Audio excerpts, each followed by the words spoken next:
Some of the most important prophecies come from Christ himself. Matthew 24 says, "And this gospel of the kingdom shall be preached in all the world for a witness unto all nations, and then shall the end come." So why has Christ not come? Revelation says there are 3 angels flying in the midst of heaven, and the first angel, having the everlasting gospel to preach to them that dwell upon the earth, and to every nation, kindred, tongue, and people, so to all the world. So then why has Christ not come?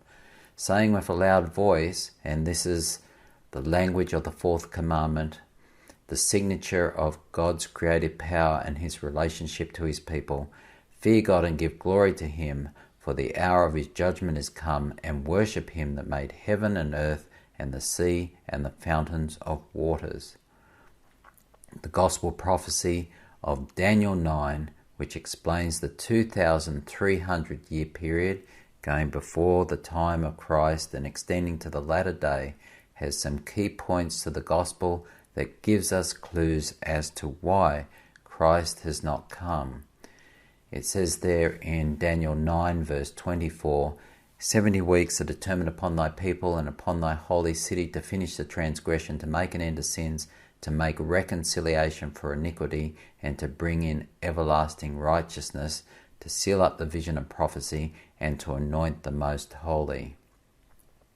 This is a gospel of perfection, putting away sin, making reconciliation, to bring in everlasting righteousness.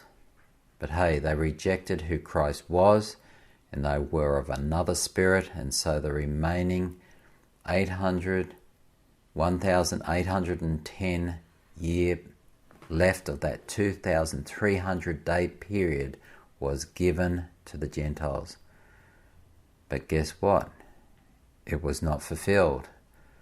Past that time we come at the end of the 2,300 days to the cleansing of the sanctuary and the time of the judgment, otherwise known as the Day of Atonement. But most have rejected this message of the gospel. See what it says here in John when Jesus is speaking to the people. Many disciples are following him, but here there is a turn of events. "And this is the will of him, says Christ, that sent me, that everyone which seeth the Son and believeth on him may have everlasting life, and I will raise him up at the last day." Then the Jews murmured at him, because he said, "I am the bread which cometh down from heaven." And in John 6 verse 60 it says, "Many therefore of his disciples, when they heard this, said, This is a hard saying, who can hear it?" And Jesus, directing them to the perfect light, they turned away from it because they had a divided heart.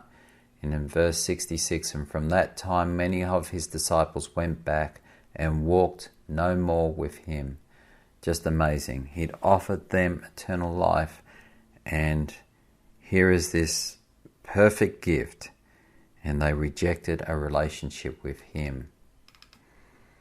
In our time, how many times have I heard opposition to perfecting our relationship with Christ? And I hear it all the time. They believe not in the perfection of Christ. Christ had said, what is impossible for man to accomplish, only God can accomplish. Only God can accomplish our salvation. But that perfection of Christ is given when we perfect our relationship with him. It calls for the development of intellectual intelligence, moral education, integrity, and physical intelligence and development.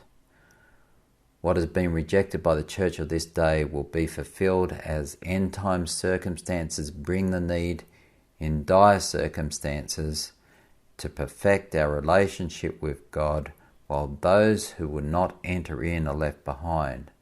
Christ will tread the winepress, and the results of persecution will produce a pure church and a people ready for translation.